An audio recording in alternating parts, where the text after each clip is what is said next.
Kemudian penghormatan kami untuk seluruh unsur pengurus dan para anggota keluarga besar Opung Ebas yang dirahmati Allah. Tadi ketika Ustadz dan kita semua menyimak bacaan ayat-ayat Al-Quran yang dibacakan kakak kita, berasa kakak ko juara 1 terus ko MTQ bayi yo. Kok tidak ada lawannya ya Pak? Tentu juara 1, tidak ada ragu itu lagi kan. Beliau ketika membaca ayat Allah itu, Ustadz ingin mengangkat materi dari satu ayat dari 10 ayat yang beliau baca. Tidak mungkin 10 ayatnya khawatir piradan, dan yang lebih khawatir lagi jeda kedinginan. Bapak Ibu, apa kata Allah di ayat tadi? Wa yubashshiral mu'minina alladhina ya'maluna shalihat anna lahum ajran hasana. Artinya Allah sudah memberikan informasi yang pasti terjadi nanti di hari kiamat, bahwa orang yang beriman, orang yang yakin la ilaha illallah, hanya Allah saja dia yakini Tuhan, akan dipastikan masuk surga pada hari akhirat kelak. Ikolah ibu bapa yang menyenangkan hati kita, di mana keyakinan kita yang ala kita bawa sejak lahir sampai kembali nanti kita ke rahmatullah melalui kematian, dibalasannya keyakinan yang rancak ko dengan kehidupan surga yang sangat baik. Ibu-ibu, bapak-bapak, kira-kira 5 tahun yang lewat ada Ustadz mengikuti ceramah. Karena memang walaupun adalah Ustadz terus hanya belajar dah. Iya, ada istilah lah siap. Cambuklah itu ke kita kan. Apalagi yang indah Ustadz, harus tetap belajar. Melalui pengajian Opung Ebas kita pun, alhamdulillah. Ustadz salikkan jolah himbauan. Iya, di mana entong pengajian ko kita aktifkan terus sampai akhir hayat kita. Kita hadiri, banyak manfaat yang diperoleh. Ukhuwah keluarga besar tetap dapat, persaudaraan keturunan kan. Ukhuwah Islamiyah, persaudaraan karena seagama.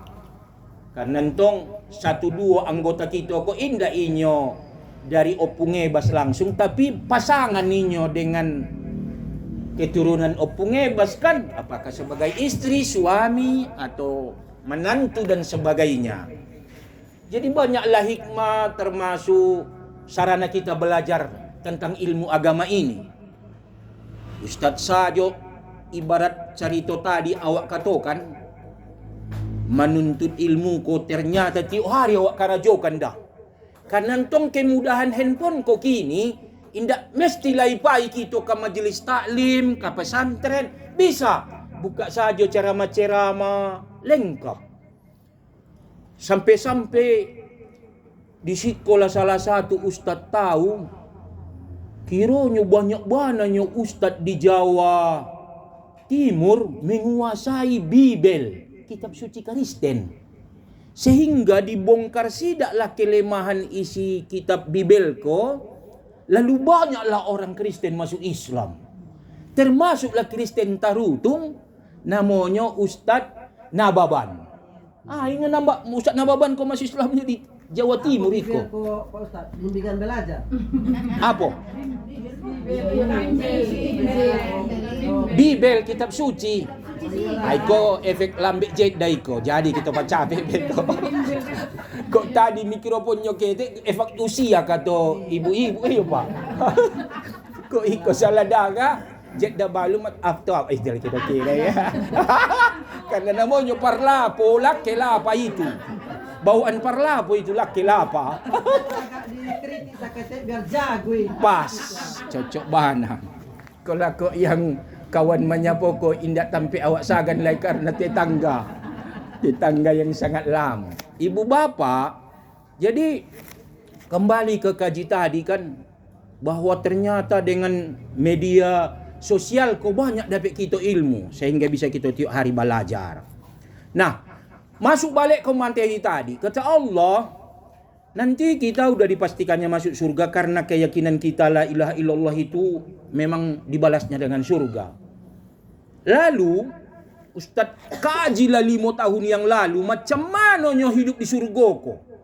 Karena ternyata balung pun kita pai ke akhirat, ala digambarkan kian nanya macam mana kita nanti di sini.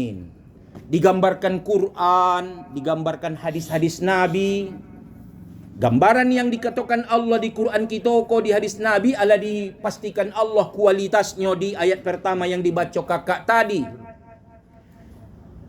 Dalam ayat walam yaja'allahu iwaja. Indak sabua pun kata-kata di Quran ini yang salah, meleset dari kebenaran. Dah ada yang sabua pun yang meleset. Semuanya pas. Sehingga setiap kali kita menutup Quran dibaca, kita katakan sadaqallahul azim. Maha benar Allah menyampaikan semua firman-firmannya di Quran ini. Nah Bapak Ibu, bagaimana keadaan kita nanti di akhirat, di surga, waktu Allah masukkan ke surga, itu dijalaikan Rasulullah di hadisnya, wa umruhum ka umri Isa ibnu Maryam. Umur kita beko waktu masuk surga tu umur 30 tahun. Jadi yang meninggal gaya 60, 70 ketika dihidupkan di akhirat berubah. Jadi wajah, otot umur 30 tahun. Nah ada lagi uci-uci yang kuangku di situ. Yang anak-anak puninyo meninggal umur 1 tahun atau 5 bulan. Ketika Allah bangkitkan nanti umur 30 tahun badannya. Begitu dijelaskan Rasulullah di hadis-hadisnya ibu-ibu. Kenapa? Karena surga ini kan tempat hidup yang sangat enak. Tidak ada masa paling enak hidup ini kecuali di umur 30 tahun. Iyalah, taklah jali tu pun kita tanya yang umur 60-70. Kau apa nyo pak? Gulai daging tu. Malincian yang tak pandai cai. Belum apa-apa. Alah masuk satu jalan tol tak. Kan yang tak main lagi gigi kau. Tak tahu entah kamu nabi merantau waktu tu kan. Efek dari usia sangat dimaklum. Jadi tidak mungkinlah bahagia di sorga kalau kenikmatan makan saja tidak dapat, belum lagi tenaga mau main-main ke sana kemari, tentu dibutuhkan otot yang sempurna umur 30 lah itu. Jadi kata Rasul di situ kan macam umur Nabi Isa 30 tahun, karena Nabi Isa waktu mau dibunuh, mau disalib tentara Romawi, Nabi Isa ko diangkat Allah ke langit, selamat.